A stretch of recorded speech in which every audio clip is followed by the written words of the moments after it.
जो बेजबाबदार कारभार, मतचोरी, मतांमधला घोळ, निवडणुकांमधला गैरव्यवहार ह्या सगळ्यांच्या बाबतीतला सत्याचा मोर्चा, लोकांना सत्य कळावं आणि असत्य जनतेसमोर जावं यासाठी विरोधी पक्षाने, मग त्यात महाविकास आघाडीचे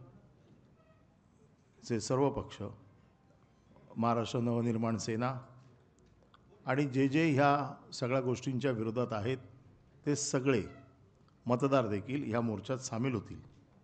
हा मोर्चा दुपारी 1 वाजता फॅशन स्ट्रीट येथून सुरू होईल आणि मेट्रो सिनेमा मार्गे हा मुंबई महानगरपालिकेच्या प्रवेशद्वाराजवळ थांबेल। या मोर्चाला महाविकास आघाडीतील सर्व प्रमुख नेते, त्याचबरोबर महाराष्ट्र नवनिर्माण सेनेचे अध्यक्ष राज ठाकरे, हे डाव्या पक्षाचे सगळे प्रमुख नेते हे सगळे उपस्थित असतील आणि ते मोर्चाला मार्गदर्शन करतील। या मोर्चाला लाखोच्या संख्येने लोक येतील अशी अपेक्षा आहे आणि याचबरोबर केवळ राजकीय पक्ष नाही तर त्याचबरोबर ज्यांना आपलं मत चोरीला गेलंय असं वाटतंय आणि ज्या चुकीच्या मतांवरती हे सरकार बसले असं वाटतंय, असे लोक देखील या मोर्चामध्ये सहभागी होतील। या मोर्चाच्या संदर्भामध्ये आम्ही पोलिसांना भेटलोय, त्यांच्याकडनं आवश्यक त्या सूचना घेतलेल्या आहेत। मोर्चाचे रूट आम्ही प्रसिद्धीकरता आपल्याकडे दिलेले आहेत। आम्ही QR कोड उद्या आपल्याकडे पाठवतो, जेणेकरून येणाऱ्या लोकांची सगळी व्यवस्था होईल। जे लोक मुंबईकडनं येणारे आहेत त्यांच्या 2 मार्गांवरनं येणाऱ्या लोकांची व्यवस्था, वाहन व्यवस्था दोन्ही बाजूला केलेली आहे। त्याच्यासाठीचा आमचा हा रूट आम्ही तयार केला आहे आणि हा रूट आपल्याकडे पाठवायची आम्ही व्यवस्था करतो, त्याची कॉपी आपल्याला द्यायची व्यवस्था करतो।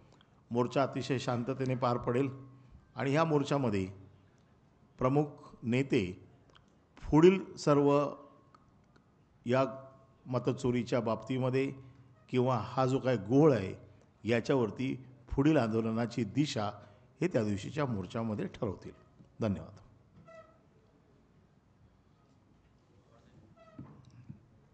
मी फक्त मोर्चाची माहिती देण्यासाठी आपल्यासमोर आलेलो आहे। या मोर्चाच्या संदर्भात काही आपल्याला विचारायचं असेल तर विचारू शकता।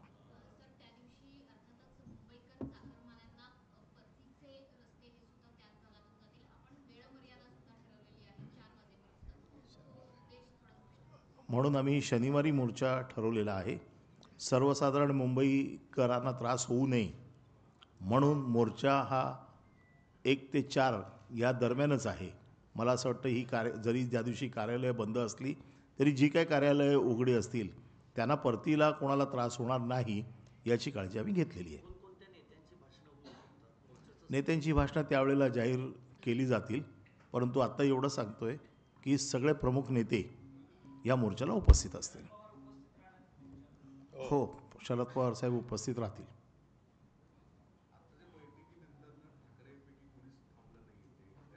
ते मोर्चामध्ये आपल्याला सगळं जे काही सांगायचं त्यांना त्यांचे विचार मोर्चामध्ये मांडतील।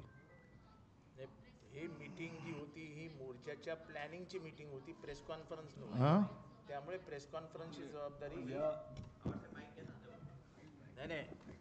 आपण जो प्रश्न विचारत आहात की ठाकरे कुटुंबीय उपस्थित नाही, तर ही प्रेस कॉन्फरन्स नव्हती, ही मोर्चा कसा, कुठनं काय विषय कसे घ्यायचे याच्या संबंधात चर्चा करण्यासाठीची मीटिंग होती। कारण का आता आम्ही डायरेक्ट सगळे 1 तारखेला भेटणार आहोत आणि मग मोर्चाची माहिती तुम्ही जाऊन खाली द्या असं काही प्रमुख नेत्यांवरती जबाबदारी टाकण्यात आली आणि त्याप्रमाणे अनिल परब आणि सगळे आम्ही इथे आलेलो आहोत आणि आपल्याला माहिती देतो।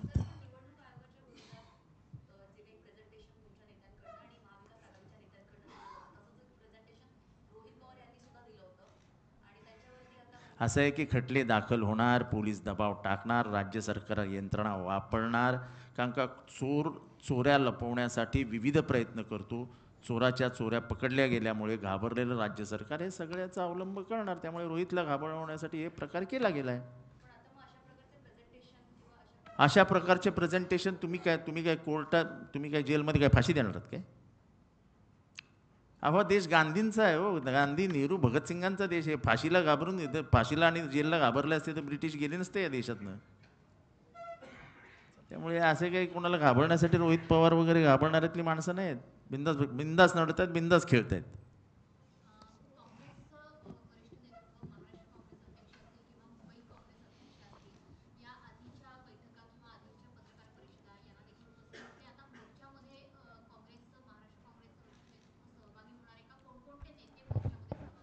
या संदर्भामध्ये निश्चितपणे काँग्रेस पक्षाचा पूर्ण पाठिंबा या विषयाला आहे, कारण काँग्रेसचे नेते राहुल गांधीजींनीच या विषयाला वाचा फोडलेली आहे आणि त्यामुळे संपूर्ण देशपातळीवरती विरोधी पक्षांची जी काही एकजूट या विषयावर होते त्याचं मूळ कारण काँग्रेस पक्षाचं हे धोरण आणि काँग्रेस पक्षाची भूमिका या संदर्भामध्ये आहे. आणि त्यामुळे काँग्रेसचं नेतृत्व महाराष्ट्रातलं हे आपापल्या कामामध्ये व्यस्त असल्यामुळं आताच्या या मोर्चाच्या संदर्भामध्ये पाहायचं आलं तर वरिष्ठ नेतृत्व निश्चितपणे त्या ठिकाणी उपस्थित राहणार आहे, याच्यात काही शंका बाळगण्याचे कारण नाही.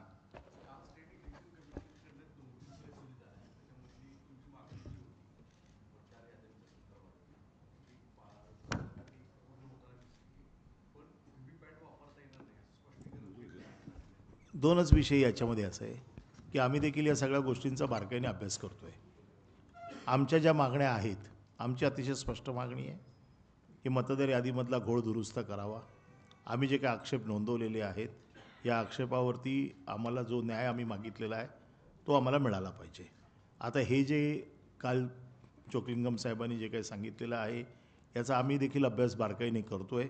परंतु आमच्या मागण्या ज्या आहेत, हा मोर्चा आम्ही जो काढतो आहे या आमच्या आणि मतदाराच्या ज्या मागण्या आहेत त्याच्यासाठी काढतो आहे.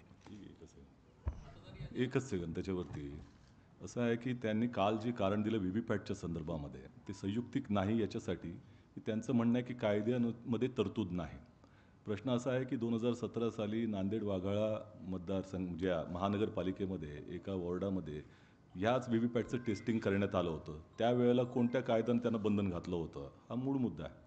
त्यामुळे राज्य निवडणूक आयोग ज्या पद्धतीनं आता सांगत आहे त्याला काही आधार नाही आहे. जाणीवपूर्वक अशा पद्धतीचं एक चित्र निर्माण केलं जाते असं आमचं म्हणणं आहे.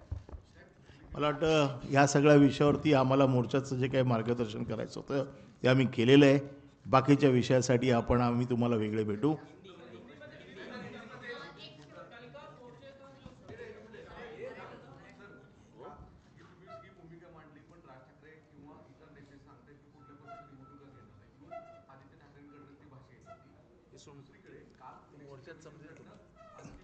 याच्या बाबतीतले जे काही निर्णय आहेत हे मोर्चात जाहीर केले जातील ना. आता निर्णय जाहीर करण्यासाठीची पत्रकार परिषद नाही आहे. ही पत्रकार परिषद 1 तारखेच्या मोर्चाची आम्ही जी तयारी केलेली आहे ती लोकांपर्यंत आपल्या माध्यमातून जावी यासाठी आम्ही आपल्याला ब्रीफिंगसाठी आलेलो आहोत.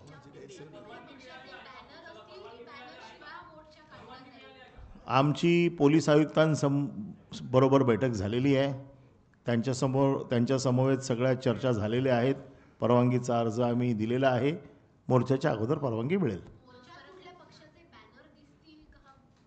सर्व पक्षीय सगळ्याच गोष्टी तुम्हाला आत्ता सांगितलं तर त्या दिवशी तुम्ही बघणार काय?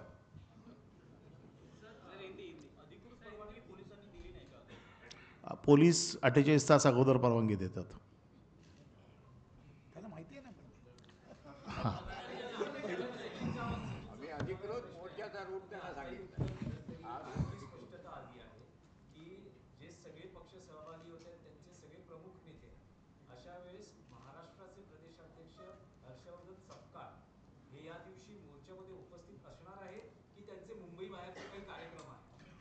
असं आहे की काँग्रेस पक्षाच्या तर्फे कोण त्या ठिकाणी उपस्थित राहणार हा काँग्रेस पक्ष निर्णय त्या ठिकाणी घेईल. पण मी एवढं निश्चितपणे सांगतो की काँग्रेसचं वरिष्ठ नेतृत्व या मोर्चामध्ये सहभागी होणार आहे आणि त्यात काही शंका बाळगण्याचं कारण नाही. काँग्रेस पक्षाचा पूर्ण पाठिंबा या मोर्चाला आहे, या भूमिकेला आहे आणि एकंदर राज्य निवडणूक आयोगातर्फे हे जे काही गोंधळ चाललेले आहेत त्याच्या विरोधामध्ये काँग्रेस पक्ष ठामपणे उभा आहे.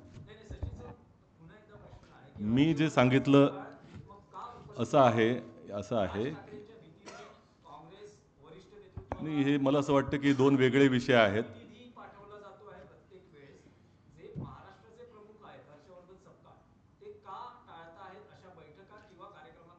मला असं वाटतं की माध्यमांमधली चर्चा आहे. प्रश्न असा आहे की प्रत्येकाचे आमच्या नेत्यांचे दौरे ठरलेले आहेत. त्यामुळे सगळेजण मुंबईमध्ये नसल्यामुळं त्यांनी आपापले प्रतिनिधी त्या ठिकाणी पाठवलेत. जेव्हा प्रतिनिधी येतो त्यावेळेला तो काँग्रेस पक्षाचाच प्रतिनिधी आहे आणि काँग्रेस पक्षाची भूमिका त्याच्याबरोबर येते हे लक्षात घेतलं पाहिजे. आणि माझं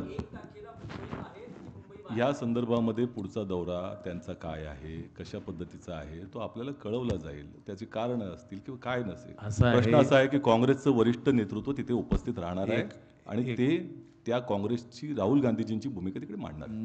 मतचोरी आणि मतदानातील घोटाळ्या माध्यमात एका दरोडेखोराने गावावर दरोडा घातला आहे आणि गावातल्या दरोडेखोराला पकडण्यासाठी अख्खं गाव एकत्र येतं. तेव्हा बाकीचे विषय सोडून द्या, त्या दरोडेखोराला पकडण्यासाठी अख्खं गाव एकत्र आहे. तुम्ही काही चिंता करू नका. धन्यवाद. चला.